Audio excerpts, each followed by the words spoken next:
The law enforcement and intelligence apparatus of this country were involved in advancing a false and utterly baseless Russian collusion narrative against the president. The proper investigative and prosecutive standards of the Department of Justice were abused, in my view, in order to reach a particular result. We saw two different standards of justice emerge, one that applied to President Trump and his associates, and the other that applied to everybody else. We can't allow this ever to happen again. The Durham investigation is trying to get to the bottom of what happened, and it will determine whether there were any federal laws broken, and if there were, those who broke the laws will be held to account. But this cannot be, and it will not be, a tit-for-tat exercise. We are not going to lower the standards just to achieve a result. The only way to stop this vicious cycle, the only way to break away from a dual system of justice is to make sure that we scrupulously apply the single and proper standard of justice for everybody. The law enforcement and intelligence apparatus of this country, according to the sitting attorney general, as you just heard right there, were involved in advancing a false and utterly baseless Russian collusion narrative against the president. This is Attorney General Bill Barr saying in a very straightforward way that the whole thing was a fraud and that the apparatus of the government was in on it and that people were lied to for years by some of the most prominent media outlets in the world, by some of the most famous journalists in the world. They were lied to. There was a complete fraudulence at the heart of this entire storyline. And they were involved in creating this story.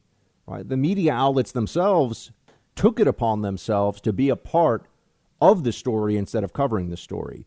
They were involved with leaks from administration officials to push this stuff. They didn't question. They didn't verify. They just ran with it. All to be hashtag resistance. It's stunning when you think about what the country has been through and the lies that were told and the number of people that went on TV and just made complete and utter morons of themselves. I mean, really just disastrously stupid analysis on TV about Russia collusion, about Trump being a Russian asset. How could anybody at this point, I mean, just take a step back from it for a moment. How could anyone think that we could trust the top of the FBI or the CIA going forward with any politically sensitive investigation, with any issue that touches on a hot button, the hot button politics of the moment? With a regime, with a presidency in the balance, do you really think that this couldn't happen again? The only way it won't happen again is if we have a full accounting of the facts and the truth. And we now have an attorney general that I believe is dedicated to getting that. Now, that doesn't mean, and I don't think it will happen, because I saw that meme over the weekend of Obama being let out in handcuffs by Barr and Trump, and that's not going to happen, folks. It's just not going to happen. Obama's not going to be, Barr said it too, Obama's not going to be prosecuted and Biden's not going to be prosecuted. Not for this, for involvement in this scheme. It would be very hard. I mean, it'd be very difficult to even foresee how that could be possible, even if they were directing this. Remember, and I know people don't like to hear this. It's more fun to yell about how they're all going to get locked up. They're going to get locked up. I mean, no, they're not going to get locked up. Biden and Obama are not. Anyone want to place a bet on that? Trust me, they're not. And with Biden, there is a consideration. Not one that the left would have, but the consideration would be, could you imagine what it would do to the country if you tried to bring criminal charges? It's really it would be a repeat of what they were facing with Hillary. And we've already seen that they wouldn't charge Hillary even though she broke the law, and that they made a decision that there was the call was already in. I mean, the fix was in and the call was made that you're not going to prosecute the Democrats' main candidate. Or candidate, rather, for the presidency, even if she flagrantly and repeatedly broke the law, which she did. And recklessness is in the statute, and she was clearly reckless, no question. So the attorney general is at least speaking the truth on this issue. And let me also say that the judiciary has shown itself to be in on this too. Now, well, there's no surprise here that the hashtag resistance has made its way out to the federal bench. There have been innumerable stupid decisions from judges that aren't so dumb that they didn't recognize what they were doing was deeply political, right? But what they did decide was that they were going to just get favorable editorials written about them in the New York Times, that they were going to find a way to show people using their positions on the federal bench to show people that they were one of the good guys or good gals. It's a little different, though, in the case of General Flynn, because here you had someone that, with Judge Sullivan, we were told is willing to push back on the federal government. But on this issue, no. On this issue, the president, I'm sorry, on this issue, Judge Sullivan wasn't willing to give basic due process rights, try to protect the due process rights of General Flynn. I mean, the 302, as I've told you, is the document, and this is crazy. Every FBI agent is carrying around a recording device all the time, their phone. Why would you not use a recorder for a conversation that's going to be the legal record of the conversation? This should just be standard. I mean, the FBI, this shouldn't be allowed anymore. Court should say, sorry, you don't get to just write down what you say someone said. It should be, what did they actually say? Because tone and inflection, all these things matter, too. Any FBI conversation with someone that's going to be a part of an official record and could be used for a criminal proceeding, the conversation itself should be recorded. It shouldn't be written down by hand.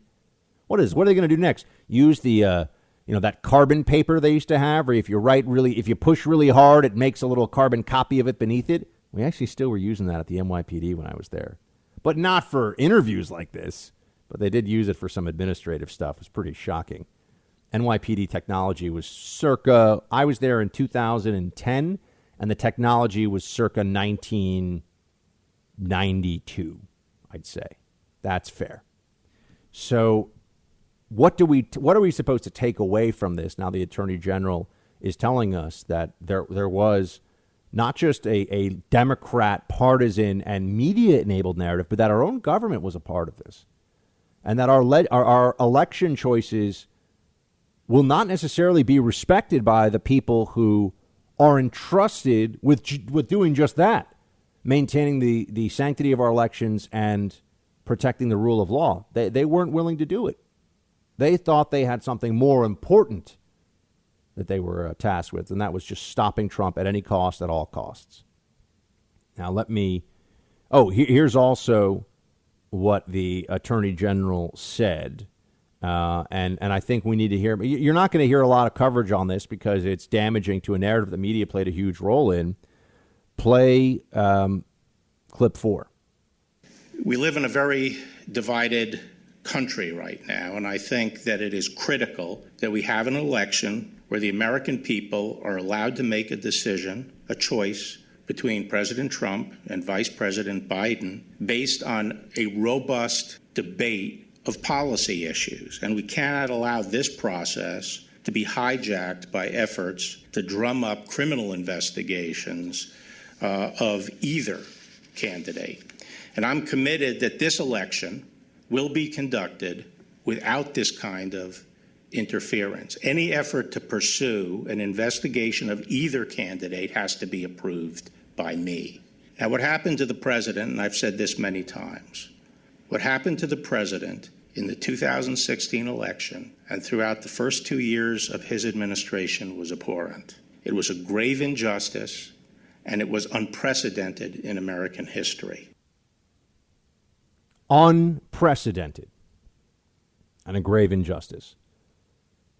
Attorney General Barr has done his country a great service here and has been for a long time, but especially during the Trump era. What the Attorney General has been able to do is to just finally, he has brought a willingness to speak the truth about what they did to Trump, irrespective of all the people that used to work in DOJ. Barr should resign. Barr should resign. Does anyone really think that Holder is a better lawyer, a more ethical person than Attorney General Barr? That's laughable.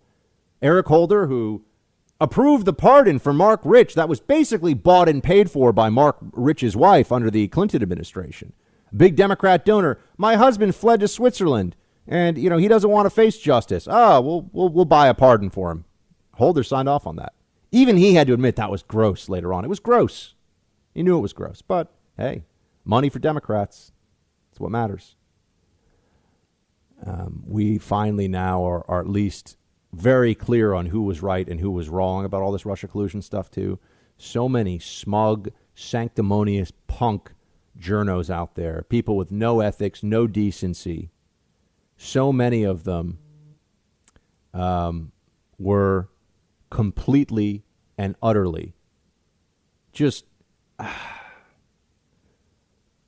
liars about all of this, and don't feel chastened by it at all. They don't feel any sense that they misled their audiences, that they did something bad to the country, that they dragged the country through this horrible ordeal of Russia collusion, which was a absurdity. It was an absurdity all along. And now, of course, they're just going to try to move past this. And there's the possibility that they're going to resurrect it. I've been saying this to you for a long time, that they're going to bring back Russia-Trump collusion. Doesn't matter how crazy it is. Doesn't matter how obviously false it is. They're going to have some version of this because the people who believed it then still somehow believe it. They're still that nuts. And you still might have Bernie Sanders walking around. No, Trump, Russia, interference in the election. They spent like $100K on Facebook, which will buy you like 1/1000th of the amount of ads that a bunch of other corporations put on Facebook. It's absurd. Absurd. But this is where we are. People don't care what the truth is. They want to believe what they want to believe about Trump, about Russia, about the lockdowns, about all of it. The only way we can win is if we stick to the truth and refuse to back down, because they want you to back down. They want to say, oh, I'm going to do this again. Fine, anything. I'll agree to anything. Just make it stop. That's what they're hoping for. Their insistence and their insanity becomes a weapon unto itself. We can't allow that.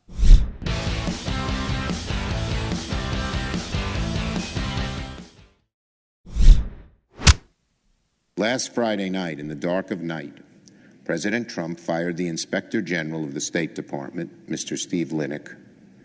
Mr. Linick, according to reports, had been investigating the misuse of public resources by Secretary Pompeo and the Trump administration's arms sales to Saudi Arabia. Mr. Linick is now the fifth Inspector General to be fired by President Trump from his or her post in the last few months. They all shared one thing in common. They had the audacity to do their jobs and speak the truth. They had the audacity to try and drain the swamp. They had the audacity to try. Shut up, Schumer. More garbage from this guy. The worst. What were they doing exactly? What was the big investigation they had going on? Look, the president has the right, as he knows, to terminate. This is the new thing now. He's firing the inspector generals, and they're the ones that are going to give me a break. There's never anything there. They always keep pushing and trying and saying, Trump has done this other terrible thing. And then we look at it. It turns out it's, no big deal, really. It's no big deal. Or there's nothing there. That's the bigger one. There's just nothing there. They can pretend all day. Here he is. Here's Trump talking about the inspector generals that have been fired. Oh, no, good heavens. Play 14. Inspector General, I don't know anything about it. So I don't know him, never heard of him, but they asked me to terminate him. I have the absolute right as president to terminate. I said, who appointed him? And they said, President Obama. I said, look, I'll terminate him. I don't know what's going on other than that, but you'd have to ask Mike Pompeo.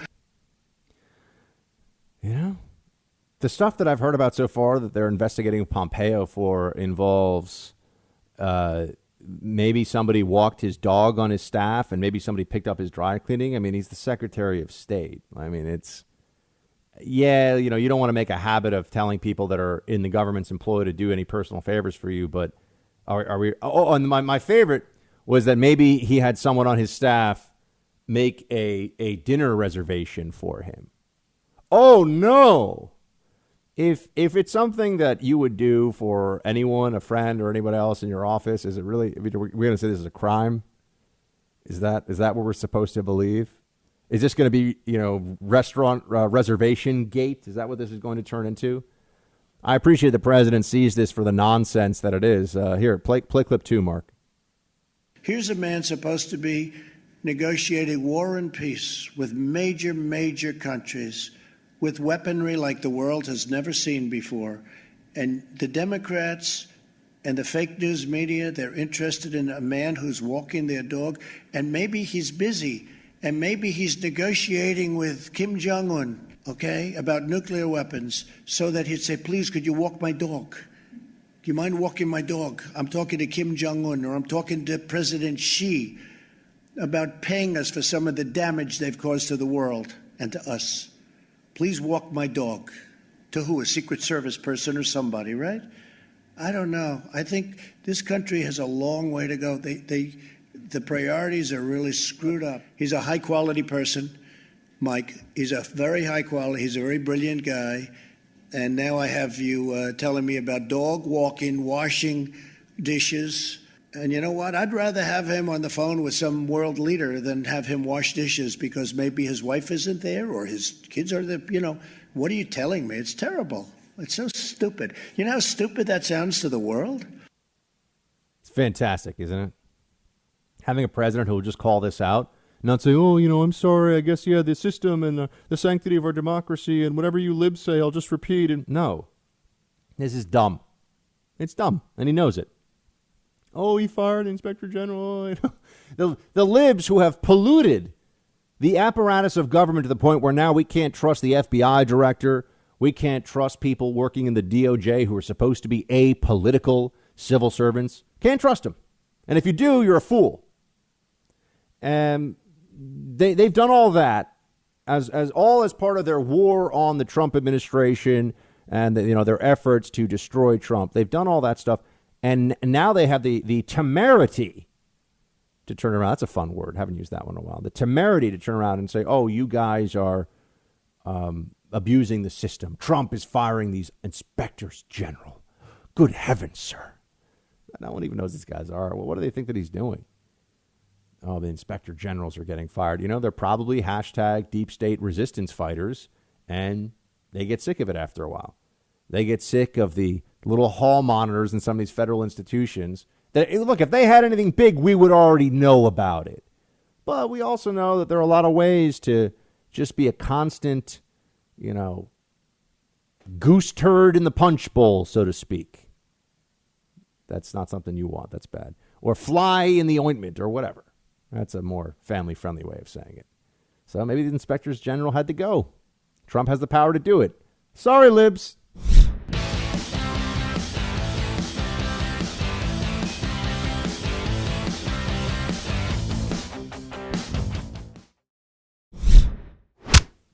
All right, so you got Stacey Abrams, who had a profile in the Washington Post magazine that was the most glowing, over-the-top propaganda about a human being I think I've ever seen. Maybe the possible exception would be Barack Obama, perhaps Hillary Clinton, but they not even. I don't think Hillary even gets this kind of treatment.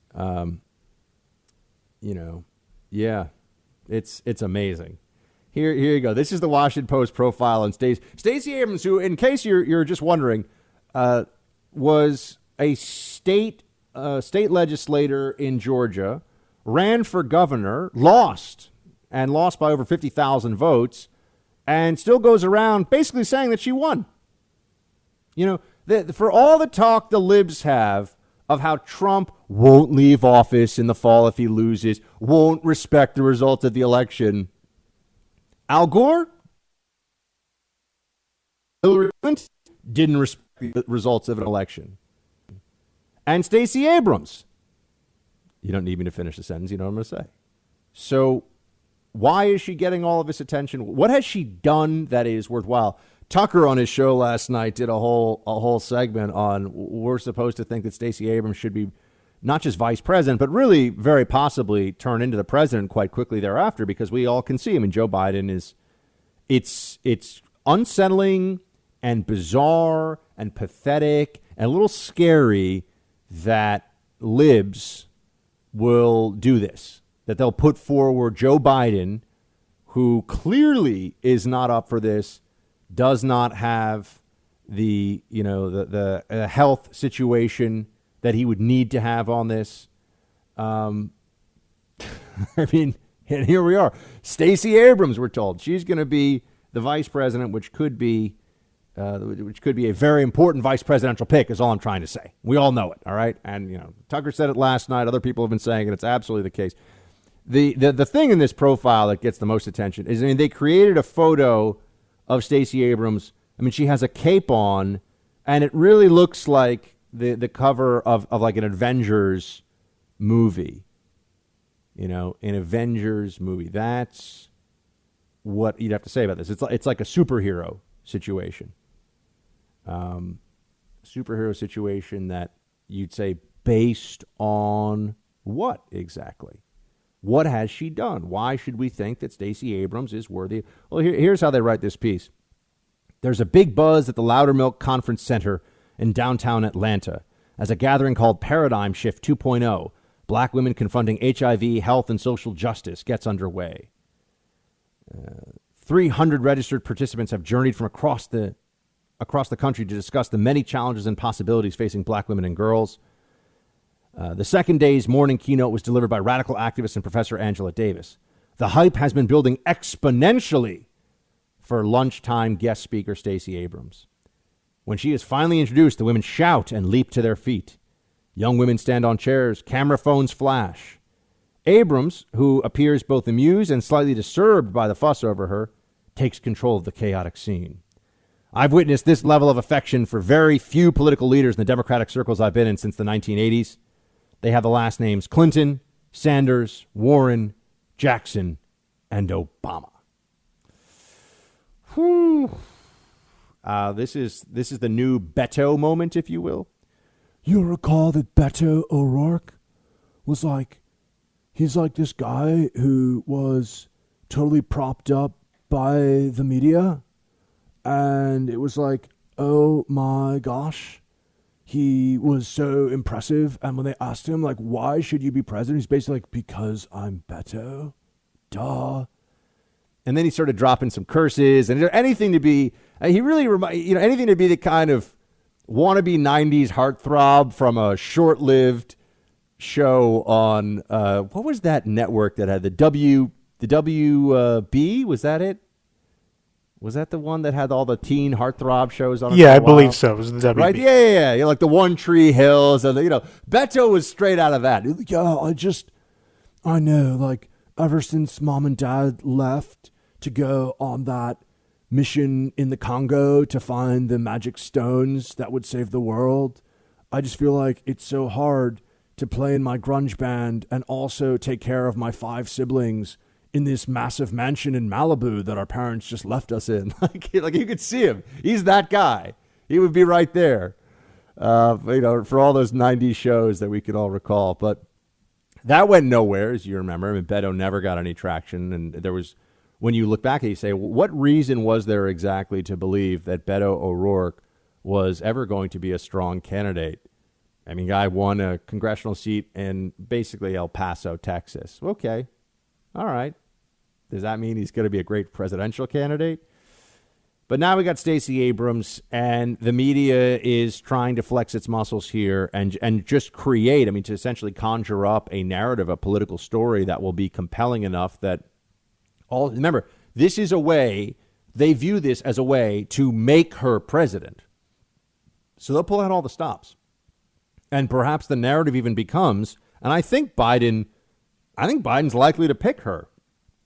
But if Biden does pick her, we all understand that this is a person who is likely to have to take over for him at some point. And so if the media can just get her in that slot, they view it as almost like they get to pick Stacey Abrams for us to be president, assuming Biden wins, of course, and that there's this transition that is happening. So, yeah, This is where we are. This is what we are seeing now. The media setting up what they view as the first black female president, who's, as we know, very progressive politically. They're setting us up for this by making sure that the Biden campaign feels all of this pressure from the media that they're going to need. If they're going to be relying on the media as much as they are, with all of their, covering for Biden and pretending, and we'll get into the METOO stuff here in a second. But if they're going to do that, they also feel like the Washington Post, the New York Times, the New Yorker, they get a say in who Biden's VP should be. And in this instance, it's going to be, you guessed it, Stacey Abrams. The fact that she claims to have won a race that she clearly did not win, and that no honest person looking at the numbers and the reality says that she won. And it had record turnout, too. They talk about voter suppression. The turnout was the highest I think it had been in decades for the gubernatorial race. But the facts don't matter. The reality doesn't matter. It's what they can convince enough people of that they can then achieve power and have their way. And Stacey Abrams for the media she's if you work for a left-wing flagship media news publication of some kind, Stacey Abrams is your candidate, really. It's not about Biden. They all know this. I mean, Biden is ridiculous. They let this guy out of the basement too long, and everybody starts to worry. Stacey Abrams is in a very different category in that she's younger and she's healthier and all the rest of it. So and she's a minority and she's female. All these things that the libs love. The libs don't love having a super old white dude represent their party. Let's be honest. They would love to have a female, an African-American female vice president who then transitioned into the presidency. And they would pat themselves on the back for this forever. So I'm just pointing this out because the profile was like laughable. It was just bizarre. It just based on what are we seeing all this? But they also view this as a huge opportunity to make right what they see as clearly a bit off in this situation with Biden, with Biden as their standard bearer. Because no serious person, no one's excited about Joe Biden. Joe Biden's not excited about Joe Biden for president. Oh, yeah. But this is where it is, folks. This is the situation in which we find ourselves, as I've told you. And one more thing. President Trump, on the Obama thing, too, Trump is not letting this go. Trump is saying that even if Attorney General Barr won't bring charges no matter what, which I think is what he's effectively said, won't bring charges against Obama or Biden in the Russia collusion fiasco, Trump's not letting it go. Play clip 15. I have no doubt that they were involved in this hoax, one of the worst things ever to befall this country in terms of political scandal. I have absolutely no doubt that Obama and Biden were involved. And as to whether or not it was criminal, I would think it would be very serious, very, very serious. It was a takedown of a president, regardless of me. It happened to be me. And in my opinion, it was an illegal takedown. But I'm going to let the Attorney General make all of those decisions. I've stayed out of it. Letting the Attorney General make the call. As I said, that means that you're not going to see Biden and Obama in handcuffs at any point in time. But you will see, I believe, in general. If the Durham report comes out before the election, it will show us all. That's when it'll all come together. And I think the timing of it might be really powerful. It'll come together right before the American people go to cast their ballots. We'll see whether or not they, at the very top level, they weren't just aware of, but had a hand in orchestrating, which is the key difference here, orchestrating the takedown of Trump personnel and with it the Trump administration. And if we see that, and if we have it with the clarity that I believe we might, I haven't seen this stuff yet, the information, it's obviously all secret. But if it turns out that there's no way to avoid the conclusion that Obama and Biden were saying, yeah, go get Flynn, go get him, figured this out. And they knew what was happening. They knew that it was a setup. Oh, the Democratic Party is going to have a tough time living that one down for a while. Not that, the media doesn't care. They're always going to lie about this and act like, but I mean, for those Americans who are still open to having their mind changed about this, who have voted for Obama and would vote for Biden now, who are still Democrats but have an open mind about this, I think it may become irrefutable. And that's where the Durham investigation comes in. I'm certainly hoping that happens because it should. Then we'd have some measure of justice. We get justice here through politics and through who's put in power, who's put in positions of trust over the American people. Don't look for the legal system to get it all done. That's not going to happen.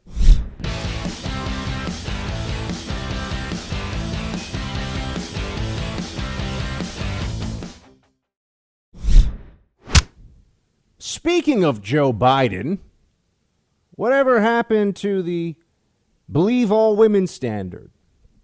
Democrats have been twisting themselves in knots on this one. We know they've been trying to find some way to evade the standard that they very clearly set in the past, and they're coming up short so far.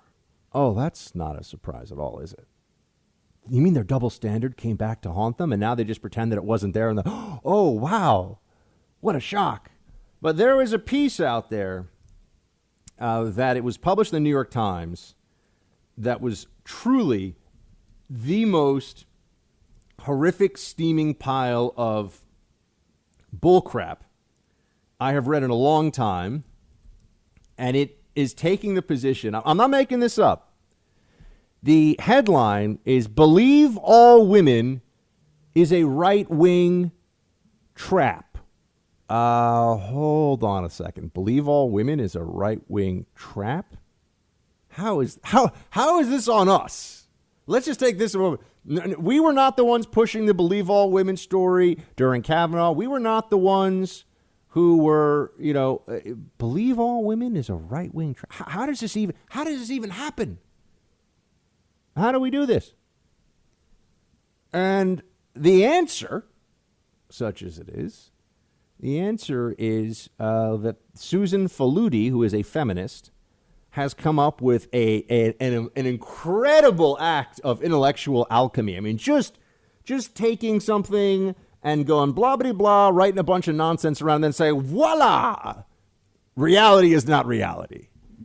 The claim here, in order to protect, this is published in the New York Times, okay? The claim here, and I'm not making this up, I'm not exaggerating, this is what it says, is that it isn't believe all women, it was just during Kavanaugh, believe women. What? And to prove this, she says she looked at hashtags and what the most common hashtags were. No. Look, she's just not going to get away with this. She can try, and stupid people that don't care about the truth will read this and say, oh, aha, see? The right is exploiting this once again. They're lying about this. No. This is not true. What she's saying is ridiculous. What they're saying is not fair or accurate. What she's saying here, but this is how desperate they are now. They're saying that we inserted the all. It was just believe women.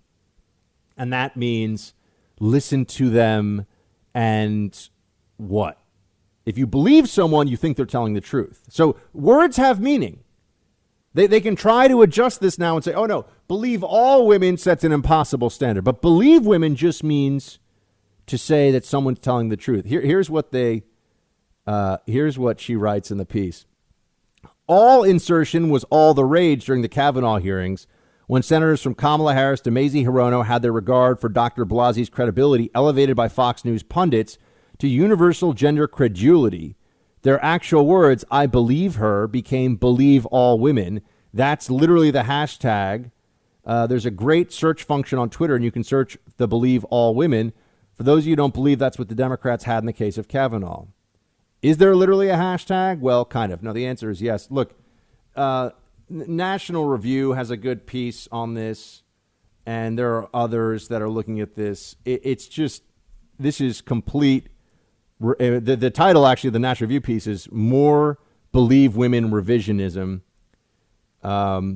Here's this is from Ramesh Panuru. The complaint against Kavanaugh didn't have contemporaneous accounts to back it up. It was an aspect of the allegation that was pretty hard to miss for anyone, given it was even cursory attention. Faluti's attempt to get us to pretend not to know anything about the fairly recent past in this is a nice preview for what she attempts to accomplish in the op-ed. To the extent she succeeds at all, Ramesh writes, it is in defending the ludicrously narrow contention that the feminists use the words believe women rather than believe all women, and that some conservatives have erred in the precise wording. But by the op-ed's end, she doesn't get us an inch closer to the conclusion that there was an implied some in that slogan. Of course, the point of it was to flip the presumption of innocence. Of course it was. We're not idiots. They tried to light due process on fire and destroy it to take down Kavanaugh. Now it's coming back to bite them. Nice try, libs, but it's not going to work.